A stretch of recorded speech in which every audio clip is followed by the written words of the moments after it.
राम राम दोस्तों, जय हिंद, जय भारत।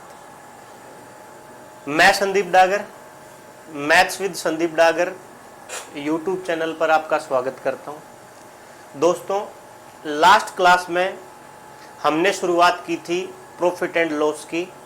वहाँ पे हमने कुछ बेसिक बातों को जानने का प्रयास किया था और अपने यूट्यूब चैनल की भी शुरुआत लास्ट क्लास से ही हुई है। तो दोस्तों, सबसे पहले तो मैं आप सभी को धन्यवाद देना चाहता हूँ। आपने जो मेरे को इतना प्यार दिया है, वीडियो को लाइक भी किया है, शेयर भी किया है, सब्सक्राइब भी किया है चैनल को। मैं चाहता हूँ कि ये जो आपका प्यार है मेरे प्रति यूं ही बना रहे। और दोस्तों, अगर आपको वीडियो अच्छी लगती है दोस्तों, तो आप इन वीडियो को ज़्यादा से ज़्यादा शेयर किया करो, लाइक किया करो और चैनल को सब्सक्राइब किया करो। चलिए दोस्तों, अब हम ज़्यादा टाइम ना गवाते हुए अपने टॉपिक प्रॉफिट एंड लॉस के पार्ट 2 में आगे की तरफ बढ़ते हैं। लास्ट क्लास में हमने एक ही टाइप का क्वेश्चन किया था। अब हम आज इस क्लास के थ्रू जो नेक्स्ट हमारी जो टाइप के क्वेश्चन होंगे उनको अभी हम देखने वाले हैं। तो चलिए दोस्तों, हम शुरू कर रहे हैं आज की क्लास का अपना क्वेश्चन नंबर 1। दोस्तों, क्वेश्चन नंबर 1 आपके सामने है कि भाई एक आदमी 5 रुपए में 6 की दर से वस्तुएं खरीदता है और इन्हें 6 रुपए में 5 की दर से बेच देता है, तो उसका लाभ या हानि प्रतिशत ज्ञात करें। दोस्तों, ये क्वेश्चन आपने अभी पढ़ लिया। अभी आपको ये लगेगा कि ये मेरे को आता है। आपको बिल्कुल आता है। मैं भी ये मानता हूं कि आपको चीजें आती हैं, लेकिन दोस्तों अभी के लिए आप इसको सोल्व करने की कोशिश ना करें। इस क्वेश्चन को आप पहले समझें। मैंने आपकी प्रैक्टिस के लिए आगे इस प्रश्न के जैसे ही 2, 3, 4 प्रश्न और लिए हैं जिसमें मैं आपकी प्रैक्टिस कराऊंगा। लेकिन अभी के लिए मैं चाहता हूं आप अपना दिमाग ना लगाकर मेरे को सुने और जो अगले क्वेश्चन आए उनके आप जवाब दें। दोस्तों, इस प्रश्न को मैं आपको 2-3 तरीके से सिखाने का प्रयास करूंगा और आपसे उम्मीद करूंगा कि आपने मेरी बातें माननी है और आप कॉपी पेन बंद करके अपना दिमाग ना लगा के मेरे से सीखने की कोशिश करेंगे। चलिए दोस्तों, देखते हैं अपना क्वेश्चन नंबर 1। तो जैसा कि दोस्तों क्वेश्चन नंबर 1 में दिया गया है कि एक आदमी 5 रुपए में 6 की दर से वस्तु खरीदता है और 6 रुपए में 5 की दर से बेच देता है, तो उसका लाभ या हानि प्रतिशत क्या है। तो चलिए दोस्तों, सबसे पहले हम इस क्वेश्चन नंबर 1 का जो अपने पास आंसर निकालने का तरीका है, वो पहला तरीका क्या हो सकता है वो अभी हम देखने वाले हैं। पहले तरीके से हम दोस्तों इस क्वेश्चन को डायरेक्ट सोल्व करने का तरीका देखेंगे, फिर मैं आपको बताऊंगा कि ये जो तरीका मैं आपको सिखाने जा रहा हूं कि ये आता कैसे है। चलिए दोस्तों, ध्यान से सुनिए। क्वेश्चन कहता है कि एक दुकानदार 5 रुपए में 6 की दर से वस्तुएं खरीदता है और इन्हें 6 रुपए में 5 की दर से बेच देता है, तो उसका लाभ और हानि प्रतिशत क्या है। देखो दोस्तों, जब भी आपको इस प्रकार का क्वेश्चन दिखे, आपको 2 चीजें दिखाई देंगी। एक तो वस्तु का जिक्र मिलेगा और दूसरा रुपए का जिक्र मिलेगा। वस्तु और रुपए, यहां पे आपको वस्तु की जगह कोई नाम भी दे सकता है। संतरे, सेब, किताब, पेन, पेंसिल, कुछ भी बोल सकता है, वो वस्तु ही रहेंगी। आपने इस प्रकार के क्वेश्चन का आंसर निकालने के लिए एक छोटी सी बात का ध्यान रखना है कि वस्तुओं की संख्या को हमेशा पहले लिखना है और रुपए को हमेशा बाद में लिखना है। अगर आपको ये चीज याद ना रहे तो आप ऐसे ध्यान रखें, वस्तु यानी कि आर्टिकल, और आर्टिकल में हम शुरुआत करते हैं ए से, और अगर हम आर्टिकल में हम शुरुआत करते हैं ए से और रुपीज को हम शुरुआत करते हैं आर से। तो अगर मैं आपसे पूछूं कि इंग्लिश अल्फाबेट के अकॉर्डिंग ए पहले आता है कि आर पहले आता है, तो आप बोलोगे कि सर ए पहले आता है, तो ए को ही पहले लिखना है, यानी कि आर्टिकल को पहले लिखना है और रुपए को बाद में लिखना है। प्रश्न में दिया गया है कि एक दुकानदार 5 रुपए में 6 की दर से वस्तुएं खरीदता है। दोस्तों आपने कुछ नहीं करना, प्रश्न में जितने रुपए दिए गए हैं उनको हमेशा रुपए के नीचे ही लिखना है। जिस दर से वो वस्तु खरीदेगा उनको अपने वस्तुओं के नीचे लिखना है। खरीदेगा या बेचेगा जो भी चीजें होंगी वो वस्तु के नीचे आएंगी, और जो रुपए का जिक्र प्रश्न में किया गया होगा उसको आप रुपए के नीचे ही लिखोगे। प्रश्न में कहा गया है कि एक दुकानदार 5 रुपए में, दोस्तों यहां पे जो रुपए का जिक्र आया है वो प्रश्न में बोला है कि एक दुकानदार 5 रुपए में, तो मैंने कुछ नहीं किया, रुपए के नीचे 5 लिख दिया। बोला कि 6 की दर से वस्तुएं खरीदता है, तो हम अब वस्तु के नीचे लिख देंगे 6।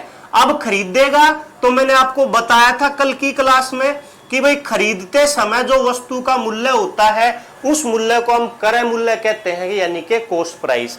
एक दुकानदार ने 5 रुपए में 6 की दर से वस्तु खरीदी तो ये अपने पास कौन सा मूल्य हो गया? क्रय मूल्य हो गया।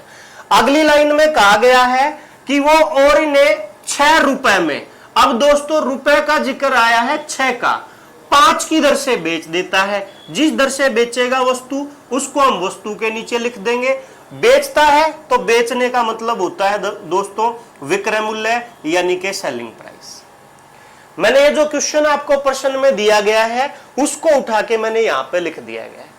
प्रश्न में कहा है कि एक दुकानदार 5 रुपए में, रुपए के नीचे रुपए, 6 की दर से वस्तु खरीदता है, वस्तु के नीचे 6, खरीदेगा तो क्रय मूल्य, और इन्हें 6 रुपए में, अब रुपए 6 है तो रुपए के नीचे 6, 5 की दर से बेचता है, बेचेगा तो दोस्तों विक्रय मूल्य। अभी हमने कुछ नहीं किया, अपने क्वेश्चन को सामने उठा के आपके मैंने लिख दिया। अब आंसर निकालने के लिए दोस्तों आपने क्या करना है कि यहां से इनकी क्रॉस मल्टीपल करना है, वज्र गुणा करनी है। इस 5 की 5 में गुणा करेंगे, जो भी रिजल्ट निकल के आएगा हम उसको ऊपर लिख देंगे। 5 गुणा 5 25। इस 6 की 6 में गुणा करेंगे, जो भी रिजल्ट निकल के आएगा उसको नीचे लिख देंगे, यानी कि 6 गुणा 6 36। जो क्रय मूल्य के सामने वैल्यू आई है वो अपना क्रय मूल्य हो जाएगा, जो विक्रय मूल्य के सामने वैल्यू आती है वो अपना विक्रय मूल्य हो जाएगा। सामने आपको दिखाई दे रहा है कि भाई क्रय मूल्य के सामने तो 25 है और विक्रय मूल्य के सामने 36 है, मतलब 25 रुपए में वस्तुएं खरीदी गई है और 36 रुपए में वस्तुएं बेची गई हैं। अगर वस्तुएं 25 रुपए में खरीद के 36 रुपए में बेची जाती हैं तो आप बताओ लाभ होगा क्या हानि? आप बोलोगे सर इसमें विक्रय मूल्य बढ़ा है तो लाभ हो जाएगा। आप मेरे को यह बताओ कि लाभ होगा कितने रुपए का? आप बोलोगे सर 36 में से हम 25 को माइनस करेंगे तो हमारे को पता चलेगा कि लाभ जो है वो 11 रुपए का है। अब मैंने कल की क्लास में आपको सिखाया था कि लाभ प्रतिशत निकाले चाहे हानि प्रतिशत निकाले, हमेशा और हमेशा वस्तु के क्रय मूल्य पर निकालते हैं। तो क्रय मूल्य अपने को दिया गया है 25 और प्रतिशत के लिए हम गुणा कर देंगे 100 से। 100 को 25 से काटेंगे तो 4 बार में कट जाएगा, 11 गुणा 4 आंसर के रूप में अपने पास आ जाएगा दोस्तों 44%। तो इसका मतलब दोस्तों जो क्वेश्चन करने का पहला तरीका हमारे पास है, क्वेश्चन हमारा ये था कि एक दुकानदार 5 रुपए में 6 की दर से वस्तु खरीदता है और इन्हें 6 रुपए में 5 की दर से बेच देता है। मैंने आपको कहा कि आप कुछ ना करें, बस इतना सा काम करें कि वस्तु को पहले उठा के लिखें और रुपए को बाद में लिखें। आर्टिकल हमेशा पहले लिखना है, रुपए को हमेशा बाद में लिखना है। आप ऐसे ध्यान रख सकते हो, जब भी आप किसी दुकान पर सामान लेने के लिए जाते हो तो आप मेरे को यह बताओ कि पहले आप सामान लेते हो कि पहले रुपए देते हो? आप बोलेंगे सर हम पहले सामान लेते हैं, तो मैं यही तो कह रहा हूं कि पहले वस्तु को आपने पहले रखना है और रुपए आपने बाद में देने हैं। तो वस्तु को पहले लिखते हैं और रुपए को बाद में लिखते हैं। उसके बाद क्वेश्चन की जो लैंग्वेज होती है उसके अकॉर्डिंग हम रुपए को तो रुपए के नीचे लिखते हैं और जिस दर से वस्तु खरीदी या बेची जाती है उनको हम वस्तु के नीचे लिखते हैं। प्रश्न ने कहा कि एक दुकानदार ने 5 रुपए में 5 लिख दिया, 6 की दर से वस्तु खरीदेगा तो क्रय मूल्य, और इन्हें 6 रुपए में, रुपए के नीचे 6 लिख दिया, 5 की दर से बेचता तो बेचेगा तो विक्रय मूल्य। आपने उसके बाद कुछ नहीं करना है, ये अभी मैंने क्वेश्चन लिखा था, आपने अब कुछ नहीं करना, इनकी क्रॉस मल्टीपल करनी है, वज्र गुणा करनी है।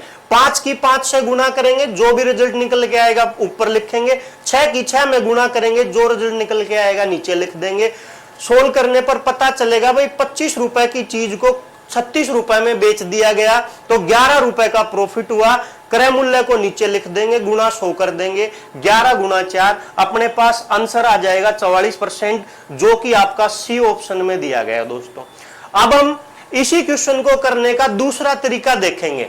दूसरे तरीके देखने से मेरा मतलब है हम कुछ नहीं करेंगे, दूसरे तरीके में यह सीखने की कोशिश करेंगे कि जो ये तरीका आप सीखते आए हैं या अभी जो मैंने आपको तरीका सिखाया है ये आता कैसे है।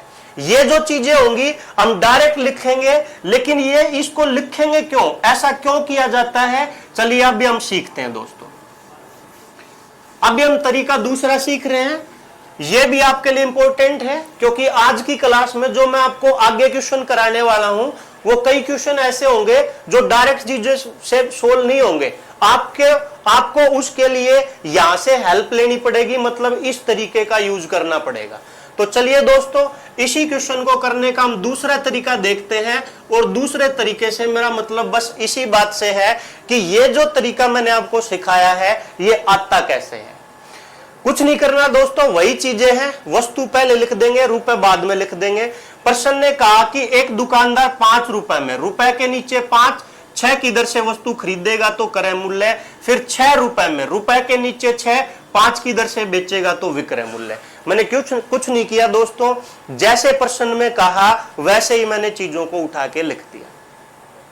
दुकानदार ने 5 रुपए में 6 की दर से वस्तु खरीदी, 6 में 5 की दर से बेची, खरीदी तो क्रय मूल्य, बेची तो विक्रय मूल्य। देखिए दोस्तों, लास्ट क्लास में मैंने आपके सामने जिक्र किया था कि भाई जब तक हम वस्तुओं की संख्या को बराबर नहीं करते, जब तक हम वस्तुओं की संख्या को बराबर नहीं करते, तब तक हमें यह पता नहीं चलता कि लाभ होगा या हानि होगी। तो सबसे पहले दोस्तों हमने यहां पे जो ये वस्तुओं की संख्या हम लिखते हैं इनको बराबर करना पड़ता है, और इनको बराबर करने के लिए हम एक ऐसा नंबर सोचते हैं जो इससे भी भाग होता हो और इससे भी भाग होता हो। तो इसका मतलब है यानी कि हम इनका एलसीएम लेते हैं। अगर हम 6 और 5 के एलसीएम की बात करें तो आपको एक छोटी सी संख्या नजर आएगी 30। 30 एक ऐसी संख्या है जिसमें 6 का भी भाग जाता है और जिसमें 5 का भी भाग जाता है। तो दोस्तों यहां पे हमने 30 लिया है, 30 में 6 से भी भाग होगा और 5 से भी भाग होगा। ये 30 हमने क्यों लिया है, ये 30 हमने वस्तुओं की संख्या को बराबर करने के लिए लिया है। चलिए देखिए दोस्तों, अब इस तरीके से सीखने का हम प्रयास करेंगे। अब आप क्या काम करो दोस्तों, आप ये देखो कि ये जो 30 है इसमें 6 का भाग कितनी बार में जाता है। आप बोलेंगे सर 6 पंजे 30, 5 बार में जाता है, मतलब ये 30 इस 6 का कितने गुना है, 5 गुना। ये जितने गुना भी है आप यहां पे उतने से ही गुना कर दीजिए। मैं आपसे पूछूं कि भाई ये जो 30 है ये 5 का कितने गुना है, आप बोलोगे कि सर 6 गुना है, तो जितने गुना ये यहां पे है उतने गुना आप यहां से कर दीजिए। ये 5 गुना 5 25 आएगा, ये 6 गुना 6 36 आएगा।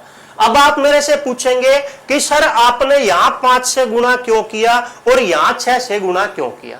दोस्तों एक छोटी सी बात बताइए, मैं आपको कहता हूं कि आप 10 रुपए में 5 वस्तु खरीदते हो।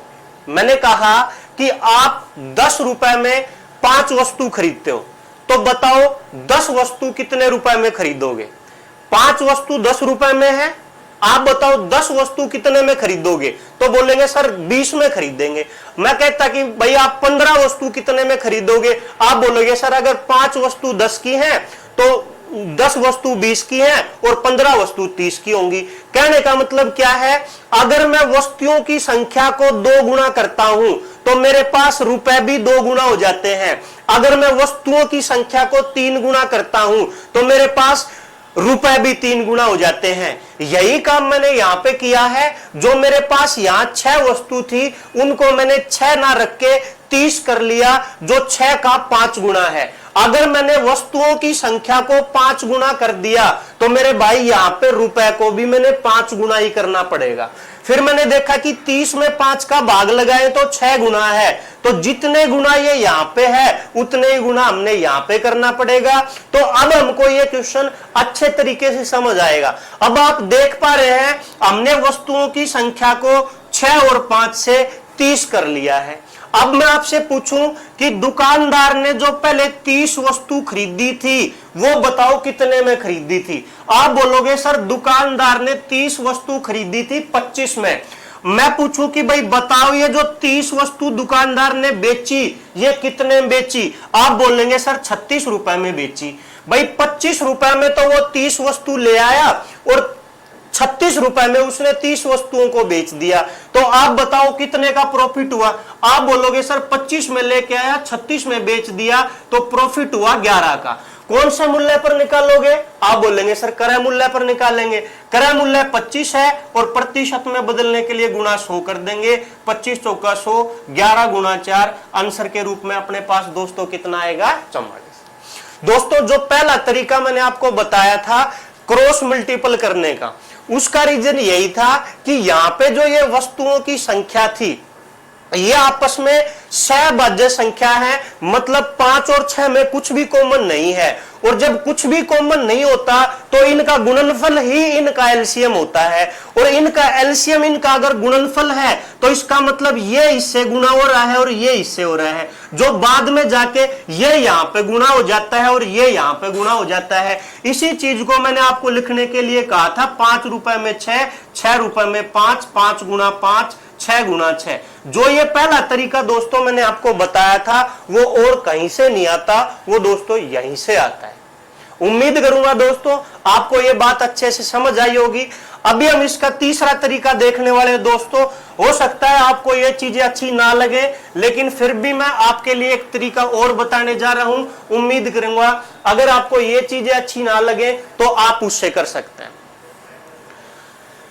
इस क्वेश्चन को जो करने का दोस्तों तीसरा जो मेथड है वो क्या हो सकता है, ध्यान से सुनिए। तीसरा जो तरीका दोस्तों हम देखने जा रहे हैं वो उस क्वेश्चन को करने का वो है रेशो मेथड, अनुपात से। अब अनुपात से करेंगे तो कैसे करेंगे, उसके लिए आप एक छोटी सी बात को समझिए। मैं आपके पास कहता हूं, आपको कहता हूं, मैंने जैसे थोड़ी देर पहले एग्जांपल लिया कि भाई 10 रुपए में 5 वस्तु खरीदी जाती हैं। मैंने कहा 10 रुपए में 5 वस्तु खरीदी जाती हैं, तो आप बताओ एक वस्तु कितने की खरीदी गई। अगर 10 वस्तु 5 वस्तु 10 रुपए की है तो एक वस्तु का मूल्य निकालने के लिए हम कुछ नहीं करेंगे। आप बोलोगे सर 10 रुपए में 5, तो 10 में 5 का भाग कर दो, पता चल जाएगा कि भाई एक वस्तु कितने में खरीदी गई। आप बोलेंगे सर 2 में खरीदी गई। मैं आपको यही सिखाने का प्रयास कर रहा हूं कि जो अपना तीसरा जो तरीका है वो यही है कि आपने करना क्या है, प्रति वस्तु का मूल्य निकालना है। प्रति वस्तु का मूल्य, और प्रति वस्तु का मूल्य अगर आप निकालेंगे तो आपने दोस्तों कुछ नहीं करना, रुपए में जितनी वस्तुएं दे रखी होंगी उनका भाग कर देना है, आपके पास प्रति वस्तु का मूल्य आ जाएगा। मैं कहता हूं कि 50 रुपए में 25 वस्तु खरीदी जाती हैं, तो बताओ एक वस्तु का मूल्य, तो 50 रुपए में 25 वस्तु, 50 में 25 का भाग लगाओगे, प्रति वस्तु का मूल्य कितने रुपए आ जाएगा। आप बोलेंगे सर 2 रुपए आ जाएगा। तो चलिए दोस्तों इसी बात से रिलेटेड अपना तीसरा तरीका है। अगर ये चीज आपको समझ आ चुकी है तो आपको तीसरा तरीका यूज करने में कोई दिक्कत नहीं होगी, बिल्कुल आसानी से आप इस तीसरे तरीके को यूज कर पाएंगे। करना क्या है दोस्तों, यहां पे हम लिखने जा रहे हैं कि क्रय मूल्य और विक्रय मूल्य का अनुपात क्या होता है। क्रय मूल्य और विक्रय मूल्य के अनुपात को हम यहां पे देखने वाले हैं। अनुपात से मैं ये आपको क्वेश्चन करना सिखा रहा हूं, आप ध्यान से सुनिएगा मेरी बात को, आपको आगे से ऐसे प्रश्नों को करने में कोई दिक्कत नहीं होगी।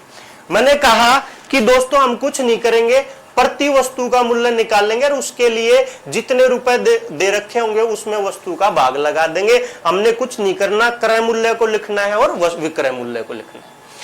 प्रश्न में कहा गया है दोस्तों, पहली लाइन प्रश्न की कहती है कि एक दुकानदार या एक आदमी 5 रुपए में 6 की दर से वस्तु खरीदता है।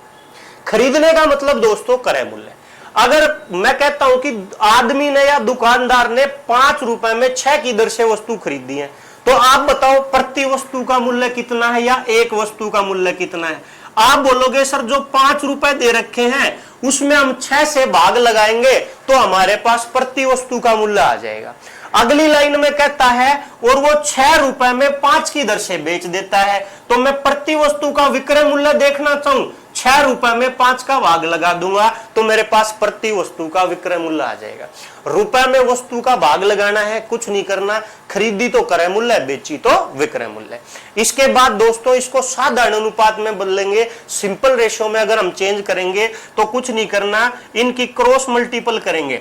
इस संख्या की जिसमें गुणा होगी वो हम पहले लिखेंगे और इस संख्या की जिसमें गुणा होगी वो हम बाद में लिखेंगे।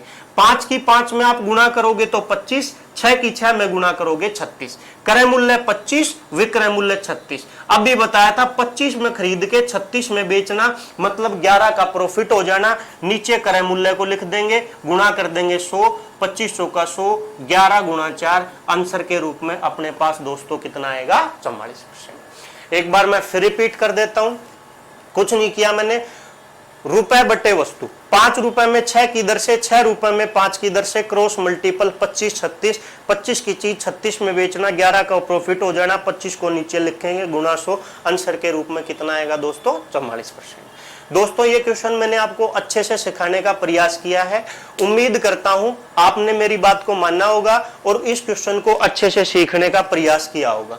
दोस्तों अब हम चलते हैं अपने नेक्स्ट क्वेश्चन की ओर। अब आपको नेक्स्ट जो क्वेश्चन होंगे उनको करने में मजा आएगा और आपको चीजें आसान लगेंगी। चलिए दोस्तों हम बढ़ते हैं क्वेश्चन नंबर 2 की ओर। क्वेश्चन नंबर 2, जैसा कि दोस्तों आपकी स्क्रीन पर दिख रहा है कि भाई एक दुकानदार 10 रुपए में 11 की दर से सेब खरीदता है और उन्हें 11 रुपए में 10 की दर से बेच देता है, तो लाभ प्रतिशत या हानि प्रतिशत ज्ञात करो। अब आप करने की कोशिश करो दोस्तों, अब मैं आपको नहीं रोकूंगा। हाँ अगर आपको ये चीज ना आए तो अब आप सामने देख सकते हो और बाकी मैं उम्मीद करूंगा कि आपके आंसर आ चुके हैं। प्रश्न कहता है पहले आपने वस्तु को लिखना है, बाद में आपने रुपए को लिखना है। 10 रुपए में 11 की दर से, 11 रुपए में 10 की दर से, 10 गुणा 10 100, 11 गुणा 11 121, 100 के ऊपर एक, अगर 100 की चीज को आप 121 में बेचोगे तो इसका मूल्य 21% बढ़ जाएगा और 100 पे जब भी आप वृद्धि या कमी करते हो तो उसमें बदलाव नहीं होगा। 100 से 121 गया, मतलब कितने परसेंट का प्रॉफिट, 21 का। इस तरीके से करते 10 रुपए में 11 की दर से खरीदी, 11 रुपए में 10 की दर से बेची, 10 की 10 में गुणा 100, 11 की 11 में गुणा 121, 100 की चीज को 121 में बेचने का मतलब कितने का प्रॉफिट हो जाना, 21 का। अगर आपको डाउट है कि सर 21 डायरेक्ट कैसे ले लिया, तो मेरे भाई कुछ नहीं किया, 21 रुपए का लाभ है, क्रय मूल्य को नीचे लिखेंगे, गुणा कर देंगे 100 से, ये 100 से 100 कट के आंसर के रूप में अपने पास रहना है 21% का प्रॉफिट। चलिए दोस्तों बढ़ते हैं अपने नेक्स्ट क्वेश्चन की ओर। क्वेश्चन नंबर 3 हमारे सामने है, अभी हम देखने वाले हैं क्वेश्चन नंबर 3। क्वेश्चन नंबर 3 आपके सामने दोस्तों, करने का प्रयास करें, नहीं आए तो सॉल्यूशन को देखें। लिखा हुआ है कि एक दुकानदार 2 रुपए में 3 की दर से वस्तुएं खरीदता है। भाई 2 रुपए दे रखे हैं, 3 की दर से वस्तु खरीदी है और इन्हें 3 रुपए में 5 की दर से बेच देता है। 3 रुपए में 5 की दर से बेच देता है। 5 गुणा 2 10, 3 गुणा 3 9, 10 की चीज को 9 में बेचना, 1 की हानि हो जाना, क्रय मूल्य को नीचे लिख देना, गुणा 100 कर देना, 100 से 10 को 10 बार में काट देंगे, आंसर आ जाएगा दोस्तों 10% की हानि। यानी कि आपका जो आंसर डी है वो राइट आंसर हो जाएगा। इस तरीके से करते तो दोस्तों 2 रुपए में 3 की दर से खरीदी, 3 रुपए में 5 की दर से बेची, 2 गुणा 5 10, 3 गुणा 3 9, 10 की चीज को 9 में बेचना, 1 की हानि हो जाना, गुणा कर देंगे 100, आंसर के रूप में आ जाएगा दोस्तों 10%। उम्मीद करूंगा आपको ये चीजें समझ आ रही हैं। अभी हम बढ़ते हैं अपने नेक्स्ट क्वेश्चन की ओर। Question number 4।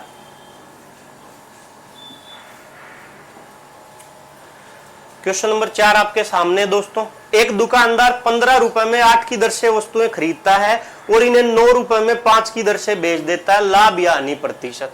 15 रुपए में 8 की दर से तो खरीदता है और दोस्तों 9 रुपए में 5 की दर से बेच देता है। 15 की 5 में गुणा 75, 9 की 8 में गुणा 72। 75 की चीज को 72 में बेचना मतलब 3 की हानि हो जाना। नीचे क्रय मूल्य को लिखेंगे, गुणा कर देंगे 100, 25 तिया 75, 25 चौका 100, 3 से 3 कटने के बाद आंसर पता चलेगा दोस्तों 4% की हानि। इस तरीके से अगर हम प्रश्न को देखते हैं, बोला है क्वेश्चन में कि भाई एक दुकानदार 15 रुपए में 8 की दर से, 15 रुपए 8 की दर से, ये तो हो गया क्रय मूल्य। फिर कहता है कि भाई 9 रुपए में 5 की दर से, ये हो गया विक्रय मूल्य। 15 की 5 में गुणा 75, 9 की 8 में गुणा 72। 75 की चीज 72 में बेच दी, कितने का लॉस होगा? 3 का। क्रय मूल्य पर निकालेंगे, नीचे 75 गुणा कर देंगे 100, 25 से 3 बार, 25 से 4 बार, 3 से 3 कटने के बाद आंसर पता चलेगा दोस्तों कितने % का लॉस है? 4%। उम्मीद करूंगा दोस्तों इस क्वेश्चन को करने में आगे से आपको कोई दिक्कत नहीं होने वाली। मैंने जो आपको ये चीजें समझाने का प्रयास किया है, ये चीजें आपको अच्छे से समझ आई होंगी।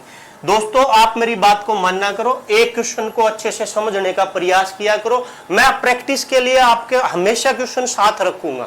आप ऐसा मत सोचना कि एक ही क्वेश्चन में हम एक ही क्वेश्चन के थ्रू हम चीजों को समझ के छोड़ देंगे, नहीं। मतलब एक क्वेश्चन के थ्रू हम चीजों को समझेंगे और उसके बाद हम प्रैक्टिस के लिए क्वेश्चन अलग से रखेंगे। तो पहला क्वेश्चन जो नेक्स्ट टाइप का जो भी होता है अपना, उसको पहले समझने का प्रयास किया करो। उसके बाद जो नेक्स्ट क्वेश्चन आए उसको खुद करने का प्रयास किया करो, उससे चीजें आपको आसान लगने लगेंगी। चलिए दोस्तों अब हम बढ़ते हैं नेक्स्ट क्वेश्चन की ओर। Question number 5। क्वेश्चन नंबर 5 जो दोस्तों हमें दिया गया है कि एक आदमी 1 रुपए में 11 की दर से संतरे खरीदता है तथा 1 रुपए में 9 की दर से उतने ही संतरे और खरीदता है और इन सभी को मिलाकर 1 रुपए में 10 की दर से बेच देता है, तो उसका लाभ प्रतिशत या हानि प्रतिशत ज्ञात करो। अब दोस्तों देखो होता क्या है, कई मेरे भाई जो भी अलग अलग एग्जाम की तैयारी कर रहे हैं, कहीं से भी कर रहे हैं। अब जो मैंने अभी स्टार्टिंग के जो हमने 4 क्वेश्चन लिए हैं दोस्तों, वो आपको अच्छे से आते हैं। जो मैंने क्वेश्चनों को करने का तरीका पहला जो आपको सिखाया था वो आप सबको आता है। लेकिन अभी दिक्कत क्या है, पीछे जो 4 क्वेश्चन हमने किए हैं और ये वाला जो हमारा नेक्स्ट क्वेश्चन जो है उनमें थोड़ा सा डिफरेंस है, और वो डिफरेंस अगर पेपर में आपको दिखाई देता है तो दोस्तों वो क्वेश्चन आपको छोड़ के आना पड़ता है और आप उसको करके नहीं आ सकते। दिक्कत क्या होती है दोस्तों, आप केवल ट्रिक की तरफ भागते हो कि बस मेरे को तो 2 सेकंड में आंसर आना चाहिए।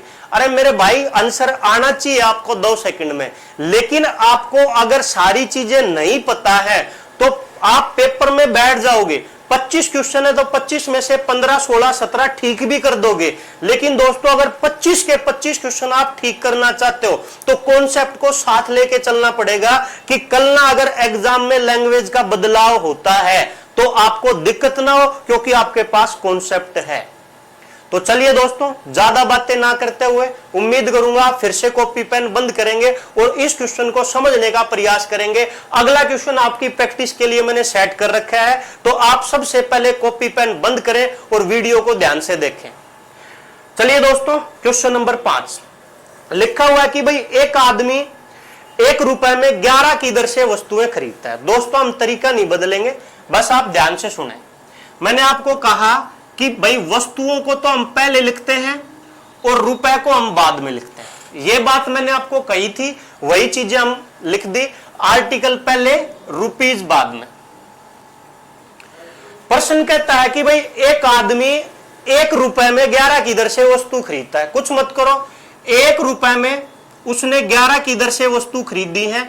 अब खरीदते समय जो वस्तु का मूल्य होता है उसको क्रय मूल्य कहते हैं, कॉस्ट प्राइस कहते हैं। फिर प्रश्न में कहता है दोस्तों तथा 1 रुपए में 9 की दर से उतने संतरे और खरीदता है। फिर उसने 1 रुपए के 9 संतरे खरीद लिए भाई दोबारा, लेकिन इसमें कहा गया है कि जितने संतरे उसने पहले खरीदे हैं उतने ही संतरे उसने बाद में खरीदे हैं। मतलब अगर उसने यहाँ पे 50 संतरे पहले 1 में 11 की दर से खरीदे हैं तो 50 संतरे फिर से उसने 1 में 9 की दर से खरीदे हैं। 2 बार समान वस्तुएं खरीदने का जिक्र आया है। तथा इन सभी को मिलाकर 1 रुपए में 10 की दर से बेच देता है। रुपए तो एक ही है, लेकिन दोस्तों बेच देता है 10 की दर से। बेचने का मतलब सेलिंग प्राइस यानी कि विक्रय मूल्य। मैंने कुछ नहीं किया दोस्तों, अभी जो चीज हम समझ रहे थे उसी को हमने यहाँ पे लिख दिया है। अभी तक मैंने आपको समझाने का कुछ प्रयास नहीं किया है, बस आपके सामने मैंने जो क्वेश्चन वहां पे लिखा हुआ है लैंग्वेज के रूप में, उसको मैंने यहाँ पे ऐसे लिख दिया है। प्रश्न कहता है कि एक दुकानदार 1 रुपए में 11 की दर से वस्तु खरीदता है, मतलब क्रय मूल्य। 1 रुपए में 9 की दर से उतनी वस्तु और खरीदता है, क्रय मूल्य। और इन सब को मिला के यहां और यहां दोनों टाइप की वस्तु को मिला के यहां बेच देता है 1 में 10 की दर से। तो अब हमारा प्रश्न बनता है कि वो बताओ उसका लाभ और हानि प्रतिशत कितना है। चलिए दोस्तों देखते हैं इस क्वेश्चन को। भाई अब आप कुछ नहीं करोगे, समझोगे चीजों को ध्यान से। अब हम देखते हैं, सबसे पहले हम वस्तुओं की संख्या को बराबर करेंगे, इनका एलसीएम। कुछ नहीं करना दोस्तों, एलसीएम लेना नहीं आए, संख्याओं की आपस में गुणा कर लिया करो। 9 की 11 की गुणा 99 और भाई 10 की गुणा 990। मतलब हमने एक ऐसा नंबर लेना है जिसमें यहां पे जो वस्तुओं के रूप में हमारे पास संख्या है उन सब का भाग उसमें जाता। तो 990 हमने लिया, मान लिया कि भाई वस्तु है 990, लेकिन जो पहले 11 वस्तु थी, आप दोस्तों एक छोटा सा काम करो कि इस 990 में 11 का भाग लगाओ। 11 का भाग लगाओगे तो 11 से 9 बार में 99 और 0 बच जाएगी। आपको पता चलेगा कि जो अब आपने वस्तु ली है वो यहां पे जो वस्तु दे रखी थी उनसे 90 गुना है। तो मैंने आपको सिखाया था कि जितने गुना आप यहां पे करोगे उतने गुना आपने यहां पे करना पड़ेगा। फिर अगर मैं आपसे पूछूं कि भाई ये 990 इस 9 का कितने गुना है, आप बोलोगे सर 9 एकम 9, 9 एकम 9 और 0, 110 गुना है। जितने गुना वस्तुओं की संख्या आप यहां पे लेते हो उतने गुना ही वस्तुओं की संख्या दोस्तों आपने यहां पे लेनी है। पता चलेगा दोस्तों, शुरुआत में जब 990 वस्तु खरीदी गई तो 1 गुना 90 90 रुपए में खरीदी गई। फिर जो वस्तु बेची गई 990 1 गुना 110 110 में दोबारा जो वस्तु खरीदी गई 990 1 गुना 110 110 में खरीदी गई।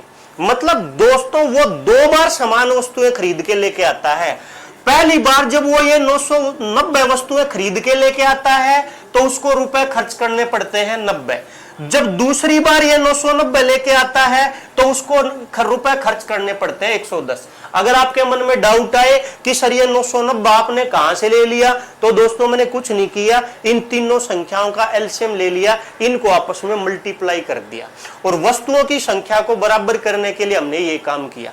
यहाँ पे 90, यहाँ पे 110 इसलिए आया कि ये 990 इस 11 का 90 गुना था जो मैंने यहाँ पे रख दिया, ये 990 इस 9 का 110 गुना था जो मैंने यहाँ पे रख दिया। मेरे को पता चल गया कि शुरुआत की 990 वस्तु 90 में खरीदी गई, बाद की 990 वस्तु 110 में खरीदी गई। यहां पे अगर हम देखें दोस्तों तो यहां पे 990 यहां खरीदी गई, 990 यहां खरीदी गई। अब प्रश्न की जो लास्ट लाइन है आप उसको ध्यान से पढ़ें। लिखा हुआ है और इन सभी को मिलाकर, यानी कि जितनी पहले खरीदी जितनी बाद में खरीदी उन दोनों को मिला के वो बेचता है। लेकिन आप देखोगे दोस्तों ये तो 990 ही है, लेकिन हमने 990 यहां खरीदी 990 यहां खरीदी, मतलब 990 की डबल वस्तुएं खरीदी। तो हम कुछ नहीं करेंगे, वस्तुओं के विक्रय मूल्य को सेम करने के लिए 2 से गुणा कर देंगे।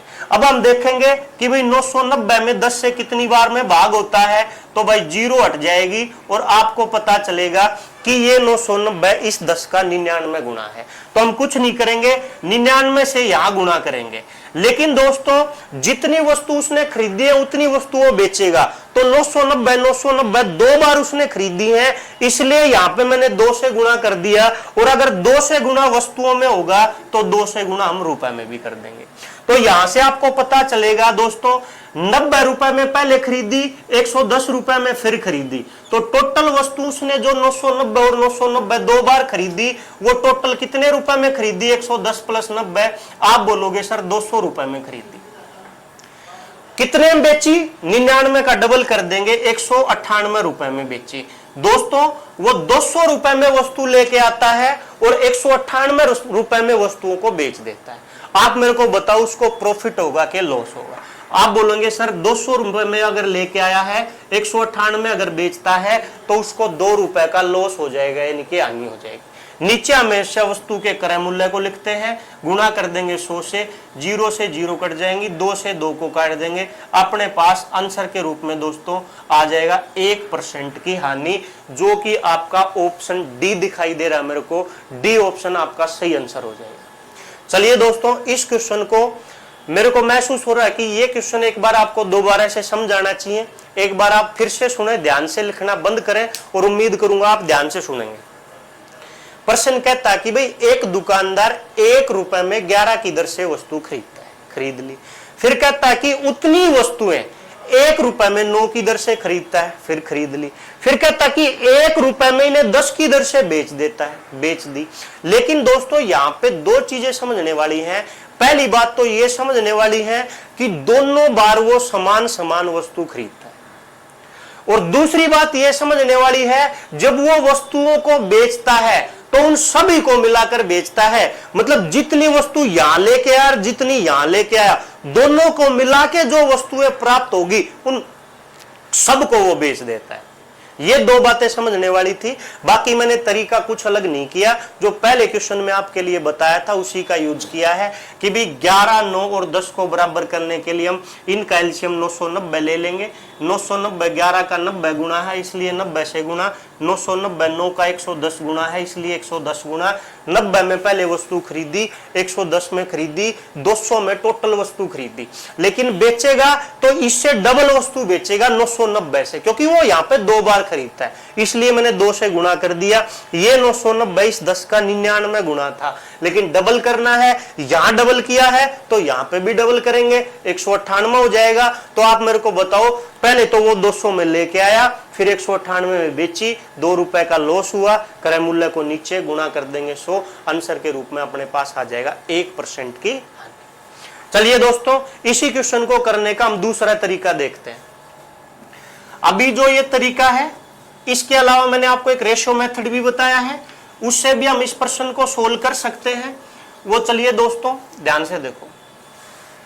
रेशियो से अगर हम इस प्रश्न को सोल्व करेंगे तो कैसे करेंगे?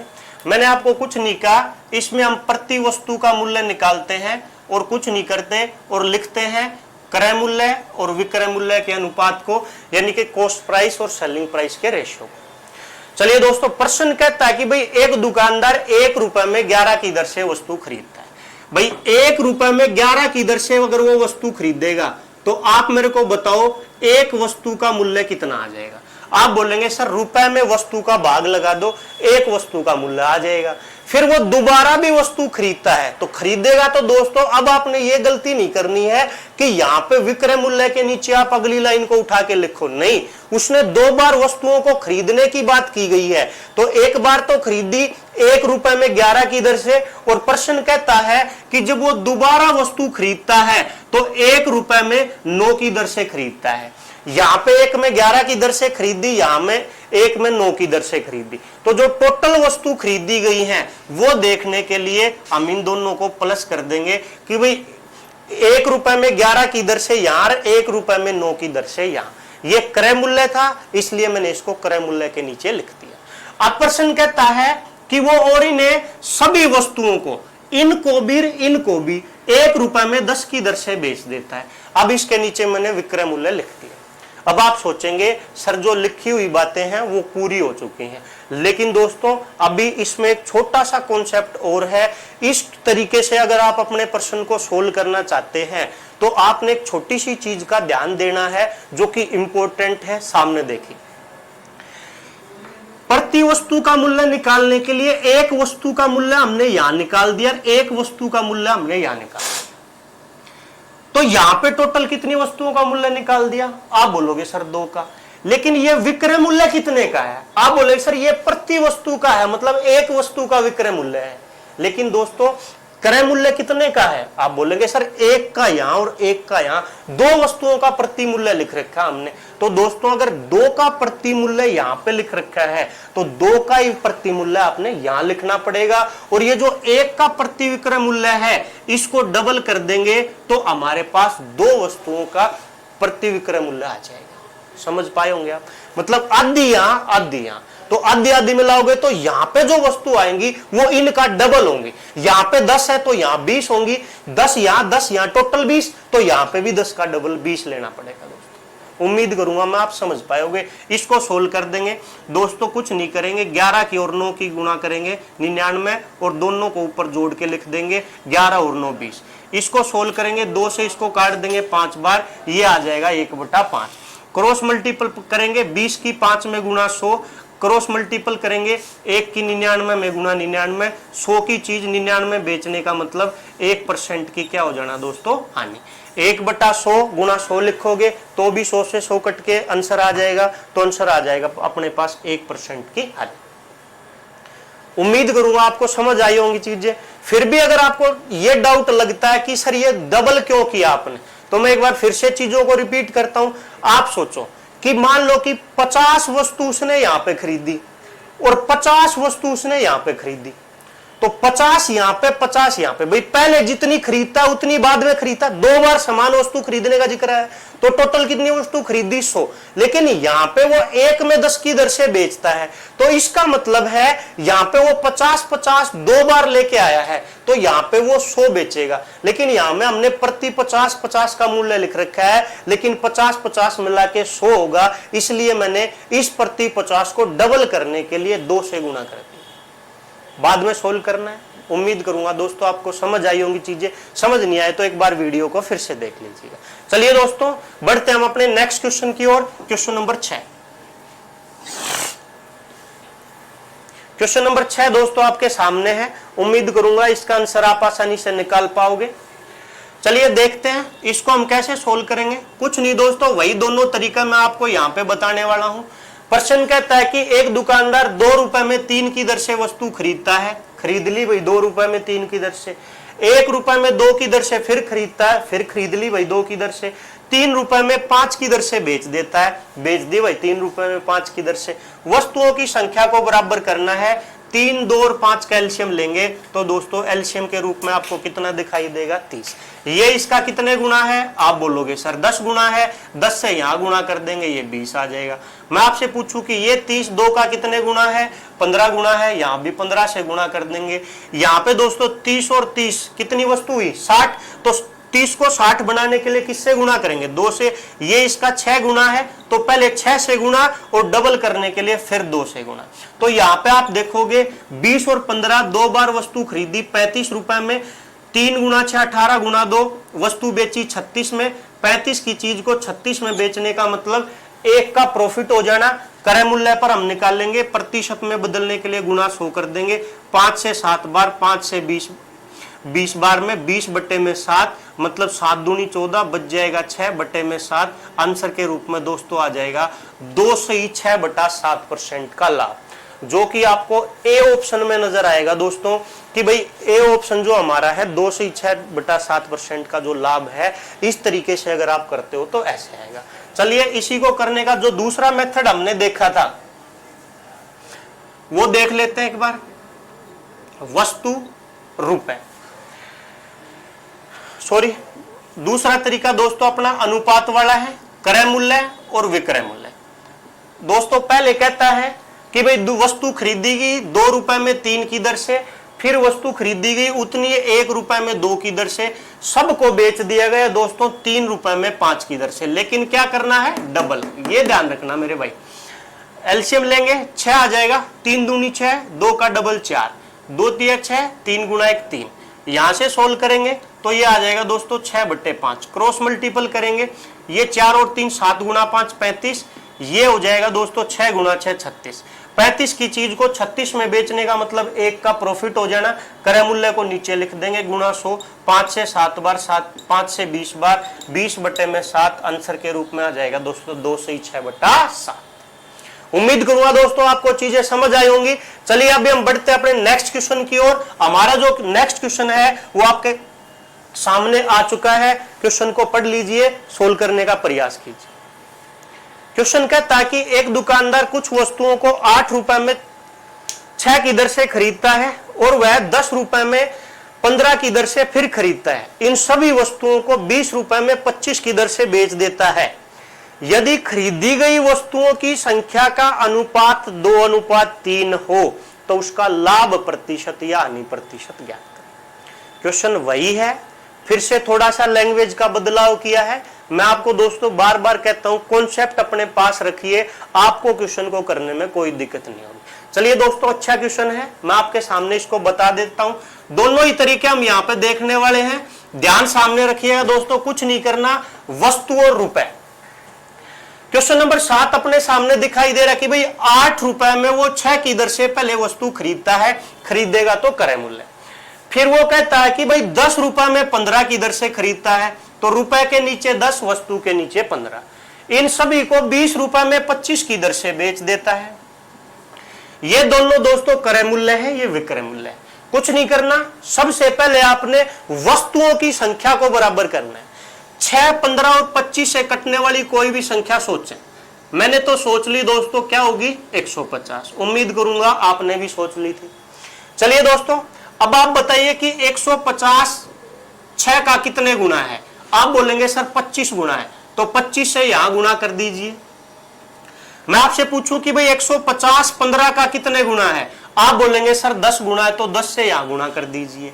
तो अगर 2 बार वस्तु खरीदने की बात आई है तो हमने कुछ नहीं किया दोस्तों, 150 वस्तु यहां खरीदी, 150 वस्तु यहां खरीदी। इसमें हमने ये 25 गुना था, 25 गुना कर दिया, ये 10 गुना था, ये 10 गुना कर दिया। अगर दोस्तों हम इसकी बात करें तो ये 6 गुना है, तो हमने ये 6 गुना कर दिया। लेकिन दोस्तों इस प्रश्न में एक लाइन और ऐड की गई है, लास्ट लाइन आप एक बार पढ़िएगा कि यदि खरीदी गई वस्तुओं की संख्या का अनुपात, यदि खरीदी गई वस्तुओं की संख्या का अनुपात, वो कहता कि दोस्तों जो वस्तु खरीदी गई है उनकी संख्या का अनुपात 2:3 है। इसका मतलब क्या है? वो ये कहना चाहता कि पहले वाली अगर 2 वस्तु खरीदी गई है तो दूसरे वाली कितनी वस्तु खरीदी गई है? 3। तो कुछ नहीं करेंगे दोस्तों, इसको 2:3 में बदलने के लिए 2 से गुणा यहां कर देंगे और 3 से गुणा यहां कर देंगे। जैसे हम 2 से गुणा यहां करेंगे, 3 से गुणा यहां करेंगे, तो इनका अनुपात भी 2:3 ही हो जाएगा। तो कुछ नहीं करेंगे, 2 से यहां गुणा किया है तो यहां भी कर देंगे, 3 से यहां गुणा किया है तो यहां भी कर देंगे। आप देख पाओगे कि भाई यहां पे 150 गुणा 2, 300 वस्तु खरीदी गई। ये कितने रुपए में खरीदी गई? 400 में। आप देख पा रहे हो 150 गुणा 3, 450 वस्तु खरीदी गई। ये कितने में खरीदी गई? 300 रुपए में। अगर मैं आपसे पूछूं दोस्तों टोटल कितनी वस्तु खरीदी गई, आप बोलेंगे सर 750 खरीदी गई। मैं आपसे पूछूं भाई कितने में खरीदी गई, आप बोलेंगे सर 700 में खरीदी गई। अगर आपको चीजें नहीं समझ आई है, मैं एक बार फिर से रिपीट करता हूं। मैंने क्या किया दोस्तों, 8 रुपए में 6 की दर से, 10 रुपए में 15 की दर से और 20 में 25 की दर से बेच दी। मैंने क्या किया, 6, 15 और 25 को बराबर करने के लिए इन सब का एलसीएम 150 ले लिया। 150 वस्तु मैंने सब जगह मान ली। ये 150 इस 6 का 25 गुना था, इसलिए 25 गुना यहां। ये 150 इस 15 का 10 गुना था, इसलिए 10 गुना यहां। ये 150 का 6 गुना था, इसलिए 6 गुना यहां। लेकिन अब की बार प्रश्न में अगली लाइन में कहा गया है कि जो वस्तु खरीदी गई है उनकी संख्या का अनुपात 2:3 है। मतलब पहली प्रकार की वस्तु यदि 2 है तो दूसरे प्रकार की वस्तु 3 है। इन वस्तुओं को हमने बराबर ना रख के 2:3 के अनुपात में रखना है, इसलिए मैंने 2 से तो यहां गुणा कर दिया, 3 से यहां गुणा कर दिया। 2 से गुणा अगर वस्तु को करेंगे तो डबल हम रुपए को भी करेंगे, इसलिए मैंने 2 से गुणा कर दिया। अगर हम वस्तुओं की संख्या को ट्रिपल करेंगे, 3 गुणा करेंगे, यहां पे भी मैंने 3 गुणा कर दिया। इसको सोल्व करने पर पता चला भाई पहले 300 वस्तु 400 में खरीदी गई, फिर 450 वस्तु 300 में खरीदी गई, टोटल मिला के 750 वस्तु खरीदी गई। और ये 750 वस्तु दोस्तों कितने में खरीदी गई? आप बोलेंगे सर 700 रुपए में खरीदी गई। अब दोस्तों अगर उसने वस्तु खरीदी 750 है तो वो बेचेगा भी 750। तो यहां पे तो वस्तुओं की संख्या कितनी है 150। आप बताओ 750 150 का कितने गुना है? आप बोलेंगे सर 5 गुना है। तो मैं मेरे भाई कुछ नहीं करूंगा, इस 150 को 750 बनाने के लिए 5 गुना कर दूंगा। तो 5 गुना हम यहां भी कर देंगे, 20 गुना 500 और 100 गुना 600, यानी कि 700 रुपए में 750 वस्तु खरीद के और 750 वस्तुओं को 600 रुपए में बेच दिया जाता है। अब 700 में अगर खरीदी गई, 600 में अगर बेची गई, तो आप बताओ कितने का लॉस हुआ? आप बोलेंगे सर 100 का लॉस हुआ। 100 का जो लॉस हुआ वो क्रय मूल्य पर निकालेंगे, तो क्रय मूल्य 700 है, गुणा कर देंगे 100 से 0 कट जाएंगी। जब आप 100 में 7 का भाग लगाओगे तो आंसर के रूप में आपके पास जो आंसर आ जाएगा दोस्तों, वो आ जाएगा 14.2/7% का लॉस, यानी कि हानि। आपको ऑप्शन नंबर जो बी है वो नजर आएगा दोस्तों। इसमें ऑप्शन सी में प्रॉफिट भी दिया गया है। आप जल्दी जल्दी में क्या करते हो, जो सिली मिस्टेक एग्जाम में हमसे होती है, आंसर निकालने के बाद भी मतलब हम गलत आंसर पे टिक करके आते हैं। तो होता क्या है, आप प्रत्येक चीज को आप ध्यान से करिएगा, क्योंकि एक एक क्वेश्चन का बहुत महत्व होता है। एक नंबर पे दोस्तों पता नहीं आप कितने हजार बच्चों से पीछे रह जाते हैं। तो हर चीज को अच्छे से समझने का प्रयास किया करो और चीजों को ध्यान से समझा करो। चलिए दोस्तों, इसी प्रश्न को करने का दूसरा तरीका भी हम देखते हैं। अभी हम इस क्वेश्चन को दूसरे तरीके से भी कर सकते हैं, क्रय मूल्य और विक्रय मूल्य। कुछ नहीं करना दोस्तों, ध्यान से सुनो। प्रश्न कहता है कि भाई एक दुकानदार कुछ वस्तुओं को 8 रुपए में 6 की दर से खरीदता है। भाई प्रति वस्तु का मूल्य निकाल दिया। फिर कहता है कि उतनी वस्तुओं को 10 में 15 की दर से खरीदता है। तो भाई फिर से हमने इसको 1 का मूल्य निकाल दिया। फिर कहता है मेरे भाई की वो 20 रुपए में 25 की दर से बेच देता है। 20 में 25 का भाग लगा देंगे, बेच दिया। अगली लाइन में कहता है कि जो उसने वस्तु खरीदी थी वो 2:3 के अनुपात में खरीदी थी। मतलब ये अगर प्रति वस्तु का मूल्य है और इसको अगर हमने 2 के अनुपात में करना है, तो 2 से हम यहां गुणा कर देंगे और 3 से यहां गुणा कर देंगे, तो ये वस्तु 2:3 के अनुपात में हो जाएंगी। तो यहां से कुछ नहीं करेंगे दोस्तों, इनको प्लस कर देंगे। और यहां पे आप देखो 2 यहां पे खरीदी गई, 3 यहां पे खरीदी गई, तो टोटल कितनी हुई 5 से गुणा कर देंगे।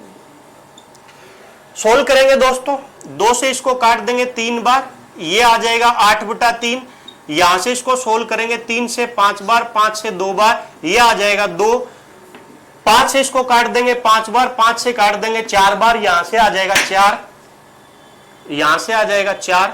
सोल्व करेंगे दोस्तों, कुछ नहीं, 3 दूनी 6, 6 और 8 हो जाएगा 14/3।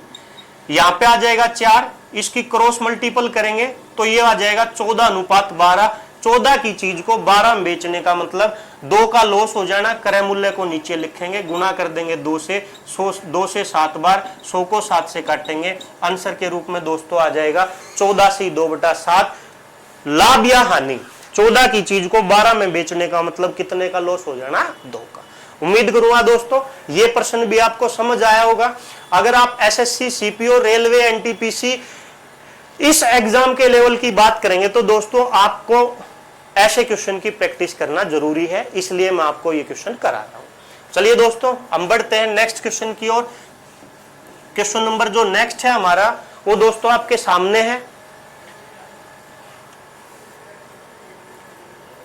Question number 8। क्वेश्चन नंबर 8 दोस्तों आप देख पा रहे हैं, एक दुकानदार कुछ वस्तुओं को 5 रुपए में 8 की दर से खरीदता है, उतनी वस्तुओं को 7 रुपए में 6 की दर से बेच देता है, तो उसे 780 रुपए का लाभ होता है। तो बताओ वस्तुओं की संख्या क्या है। बस आपके माइंड में दोस्तों एक ही चीज सेट है, इतने में इस दर से खरीदी, इतने में इस दर से बेची, बताओ लाभ प्रतिशत, हानि प्रतिशत क्या है। लेकिन मेरे भाई मैंने वही चीज कहा है कि कॉन्सेप्ट को अपने पास रखो। अगर एग्जाम में लैंग्वेज का बदलाव होगा तो आपको दिक्कत ना आए। चलिए ज्यादा टाइम ना लेते हुए इस क्वेश्चन को भी सीखने का प्रयास करते हैं। क्वेश्चन नंबर 8 जो कहता है दोस्तों, दोनों तरीका मैं आपको बताने वाला हूं, आप टेंशन ना लें। वस्तु रुपए, वस्तु को पहले खरीदे लिखेंगे, रुपए को बाद में लिखेंगे। प्रश्न कहता है भाई 5 रुपए में, रुपए लिख दिया 5, 8 की दर से खरीदी तो ये क्रय मूल्य हो जाएगा, कॉस्ट प्राइस। फिर दोस्तों कहता है 7 रुपए में, रुपए के नीचे 7 लिख देंगे, 6 की दर से बेचेगा तो दोस्तों ये विक्रय मूल्य हो जाएगा, सेलिंग प्राइस। निकालो लाभ और हानि प्रतिशत। नहीं निकालना मेरे भाई, उसने वस्तुओं की संख्या पूछी है, लाभ या हानि प्रतिशत नहीं पूछा है। बैठ जाओ, छोड़ के आ जाना क्वेश्चन को। चलिए सीखते हैं दोस्तों, ध्यान से सुनो। 5 रुपए में 8 की दर से खरीदी, 7 रुपए में 6 की दर से बेची। मैंने आपको एक ही चीज सिखाई है कि मेरे भाई वस्तुओं की संख्या को बराबर कर लिया करो। 8 और 6 से कटने वाली कोई संख्या बता सकते हो आप? हाँ बता सकते हैं सर, ये तो बता ही सकते हैं। कितना आ जाएगा? 24। आप बताओ 24 8 का कितने गुना है? आप बोलेंगे सर 3 गुना है। 3 से गुना यहां भी कर दे मेरे भाई। मैं आपसे पूछूं कि भाई 24 6 का कितने गुना है? आप बोलेंगे सर 4 गुना है। 4 से गुना यहां भी कर दे मेरे भाई। पता चलेगा भाई पहले जो 24 वस्तु खरीदी गई 15 में खरीदी गई, फिर जो 24 वस्तु बेची गई 28 में बेची गई। दोस्तों 24 वस्तु 15 में लेके आए और 24 वस्तु 28 में बेच दी गई। अगर मैं आपसे पूछना चाहूं कि आपने कितने रुपए का लाभ कमाया, आप बोलेंगे सर 15 में खरीदना 28 में बेचना, तो लाभ कितने रुपए का हो जाना? 13 रुपए का हो जाना। उम्मीद करूंगा आपको इतनी बात समझ आई होगी। दोस्तों नहीं समझ आई तो एक बार मैं फिर से सिखाने का प्रयास करता हूं। मैंने क्या किया, वस्तुओं की संख्या को बराबर कर दिया। एक संख्या मैंने ऐसी सोची जिसमें 8 और 6 दोनों का भाग जाता हूं। 8 और 6 से भाग होने वाली संख्या यहाँ पे 24 है, यहाँ पे 24 है। 24 8 का 3 गुना है इसलिए 3 गुना यहाँ, 24 6 का 4 गुना इसलिए 4 गुना यहाँ। 24 वस्तु 15 में लेके आया, 24 वस्तु 28 में बेच दी। प्रॉफिट कितने का कमाया? 13 का। लेकिन दोस्तों प्रश्न कहता है कि वो उसने प्रॉफिट जो कमाया वो 13 रुपए का नहीं कमाया, वो प्रॉफिट कमाया 780 रुपए का। अब आप एक छोटी सी बात बताओ, 780 को भूल जाओ। आपसे अगर मैं पूछना चाहूं कि दोस्तों 13 रुपए का जो प्रॉफिट कमाया जाता है वो कितनी वस्तुओं पर कमाया जाता है? मैं आपसे पूछना चाहूं कि भाई 13 रुपए का जो प्रॉफिट यहां से आया वो कितनी वस्तुओं के ऊपर आया? आप बोलेंगे सर वस्तु 24 थी, 24 खरीद के 24 बेची थी ना, तब अपने को 13 का प्रॉफिट हुआ था। मैं यही तो आपसे पूछने की कोशिश कर रहा हूं कि 13 रुपए का जो प्रॉफिट हुआ है वो कितनी वस्तुओं के ऊपर हुआ है? आप बोलोगे सर 24 वस्तुओं के ऊपर हुआ है। मैं आपसे पूछूं कि भाई 1 रुपए का प्रॉफिट निकालना हो, आप बोलोगे सर 24 में 13 का भाग लगा दो। लेकिन प्रश्न कहता है ना तो मेरे को 13 का प्रॉफिट चाहिए, ना मेरे को 1 का प्रॉफिट चाहिए, मेरे को प्रॉफिट चाहिए 780 रुपए का। तो दोस्तों 780 रुपए का जब हम लाभ निकालेंगे तो गुणा कर देंगे इसमें 780 से, 13 से काट देंगे, 13 6 78, 26 का 24 का 6 गुना 144, जीरो लगा देंगे। दोस्तों वस्तुओं की संख्या के रूप में अपने पास जो आंसर आएगा 1440, जो कि आपके पास सी ऑप्शन में दिया गया। उम्मीद करूंगा दोस्तों आपको ये चीजें अच्छे से समझ आएंगी। दोस्तों अभी कहीं नहीं जाना है, इसी क्वेश्चन को करने का एक दूसरा तरीका भी हम यहाँ पे देखते हैं। चलिए दोस्तों तरीका नंबर 2 इस क्वेश्चन को करने का देखते हैं। देखो कुछ नहीं, वही अनुपात लिखना है दोस्तों, कॉस्ट प्राइस सेलिंग प्राइस, डरना मत, क्रय मूल्य और विक्रय मूल्य को सीपीएसपी लिख दिया। देखो प्रश्न कहता कि भाई 5 रुपए में 8 की दर से वस्तु खरीदी, एक वस्तु का मूल्य, फिर कहता कि उतनी वस्तुएं 7 रुपए में 6 की दर से बेची, तो दोस्तों एक वस्तु का विक्रय मूल्य। 5 रुपए में 8 की दर से खरीदी, प्रति वस्तु का क्रय मूल्य, 7 रुपए में 6 की दर से बेची, प्रति वस्तु का विक्रय मूल्य। तो दोस्तों उसको 780 रुपए का लाभ होता है। यह दोस्तों प्रति वस्तु का मूल्य है। लेकिन अब की बार हमसे उसने वस्तुओं की संख्या पूछ ली। कुछ नहीं करेंगे, अगर ये एक वस्तु का मूल्य है तो मैं यहां पे वस्तुओं की संख्या को x मान लेता हूं। x अगर खरीदेगा तो x वो बेचेगा। और मैंने आपको पहली क्लास में बताया था दोस्तों कि क्रय मूल्य और विक्रय मूल्य के जो बीच का डिफरेंस होता है वही अपने पास लाभ होता है। इन दोनों का जो अंतर आना चाहिए वो कितने रुपए का आना चाहिए? आप बोलेंगे सर 780 का। कुछ नहीं करेंगे दोस्तों, सोल्व करेंगे। एलसीएम आ जाएगा 24, 8 से 3 बार में, 5 की 3 में गुणा 15, 6 से 4 बार में, 7 की गुणा 4 में 28, बराबर में आ जाएगा 780। 28 और 15 का अंतर है 13 बटे में 24 बराबर में 780। 13 से काट देंगे, 6 बार में कट जाएगा। x की वैल्यू दोस्तों 60 गुणा 24 वही अपने पास निकल के आ जाएगी 1440। अब कई बच्चों के मन में दोस्तों ये डाउट रह सकता है कि सर ये 13 तो माइनस का आएगा। मेरे भाई मैंने आपको फर्स्ट क्लास में बताया था कि जब भी किसी वस्तु का विक्रय मूल्य बड़ा होता है तो लाभ होता है और क्रय मूल्य बड़ा होता है तो हानि होती है। लेकिन प्रश्न कहता है कि ये जो लाभ है 780 रुपए का लाभ है, ये 780 रुपए का, तो इसका मतलब विक्रय मूल्य बड़ा होना चाहिए। तो अब अगर आप इसको सोल्व करते हैं तो पहले विक्रय मूल्य को लिख सकते हैं। लेकिन दोस्तों अगर हम अंतर की और माइनस की बात करें तो दोनों में डिफरेंस होता है।